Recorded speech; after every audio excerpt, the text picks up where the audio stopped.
वाशिम जिल्ह्यातील मानोरा शहर आज सकाळपासून कडकडीत बंद आहे। छत्रपती शिवरायांचा अश्वारूढ पुतळा शिवप्रेमींनी छत्रपती शिवाजी महाराज चौकात बसवला होता, मात्र तो पोलीस प्रशासनाने हटवला।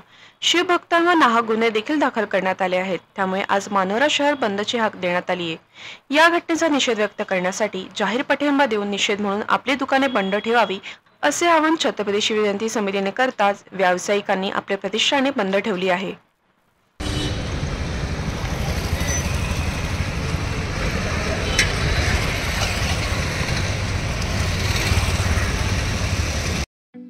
ठळक घडामोडींसाठी देशोन्नती न्यूज चॅनलला सबस्क्राइब करा आणि बेल आयकॉन प्रेस करा। मुंबई, पुणे, नागपूर, मराठवाडा असो का विदर्भ, राजकीय, सामाजिक, शैक्षणिक क्षेत्र असो का क्रीडा, सर्वच घडामोडीचे विश्लेषण पाहायला विसरू नका।